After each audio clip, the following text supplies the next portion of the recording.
It's great to have back with us Joe Hall from Wool Producers Australia. Joe, you're with us for a moment, but you're about to head over to India.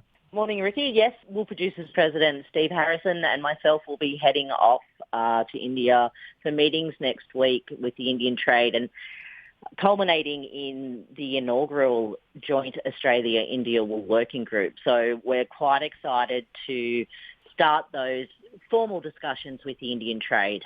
And I get the impression the Indian sector is actually one of the, Australia's obviously a big one in that pond, but they're actually a pretty decent size themselves. So India, in terms of sheep population, has about 74 million sheep. So they have more sheep than Australia, but it is definitely more of a sheep meat focused flock, and any wool that is produced is at that broader end. So I think it's only around 5% of India's wool goes into apparel market. But in terms of Australia's trade, India is the second largest single country importer of Australian wool, taking about 6% of our clip. So these discussions are looking to stimulate further trade or increase trade with India and the Australian wool industry. And this has obviously been assisted since the signing of the free trade agreement late last year, which sees zero quota and zero tariff. So, it's quite an exciting time to be having these discussions with India. Certainly exciting off the back of Prime Minister Albanese being paraded before a test match crowd with their Prime Minister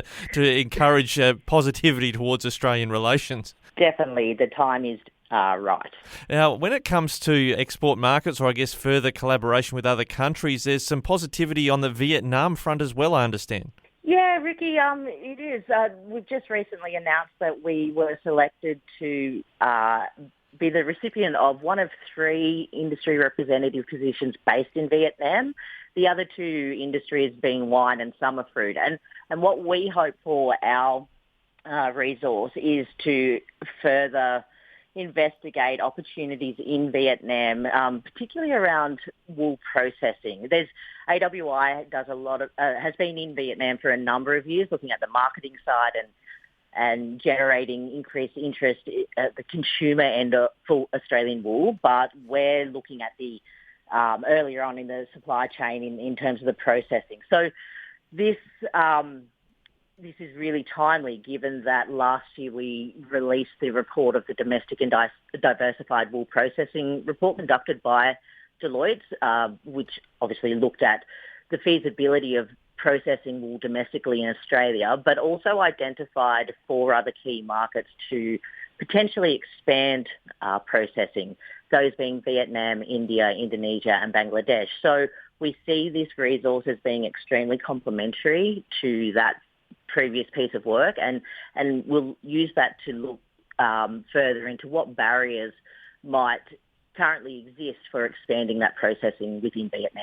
Yeah, I recall the conversations with the former Agriculture Minister, David Littleproud, about this initiative. The federal government, I believe, might have got behind in a funding sense that report actually happening, because they were looking at those, without naming where the processing is largely done at the moment, ways to do some processing more close to home or even at home, so that we're not reliant on all the processing happening in one location. Yes, so the report conducted by Deloitte was funded through the ATMAC program, which is the Australian Trade and Market Access Cooperative program. So definitely we would like to acknowledge and thank the federal government for their contribution in enabling this. And the view of this work is for market expansion. We do have obviously a very close relationship with China in terms of wool processing, but we're looking at expanding market access for Australian wool and just diversifying opportunities for Australian wool growers. And we've got a positive story to tell always, not just on the sustainability front of how we go about producing wool, but in terms of the wool apparel itself. As the Northern Hemisphere heads into winter, we want to be talking up just the value of buying wool.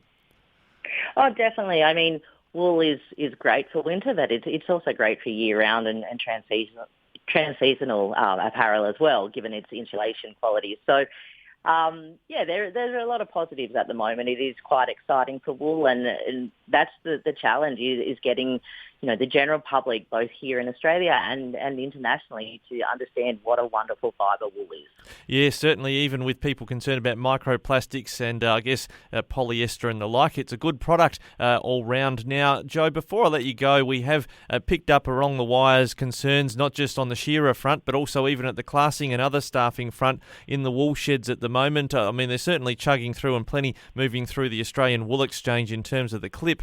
But is there possibly some work going on in the background to see what we can do to address those labour shortages?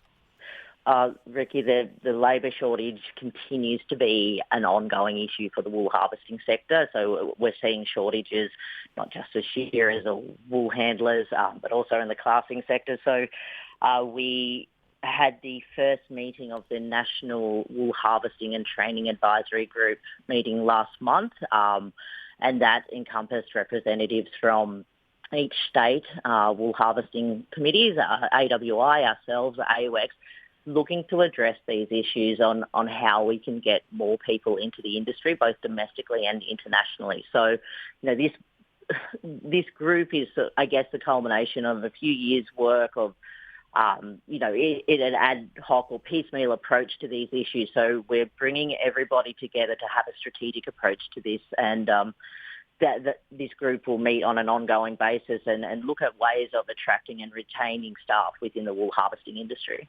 Well, Joe, we wish you well for your trip to India in the interests of trade, and maybe you'll get to enjoy some of the food and culture while you're there, all in the interests of growing closer relations with India. Thanks for joining us today on Flow. Thanks, Ricky.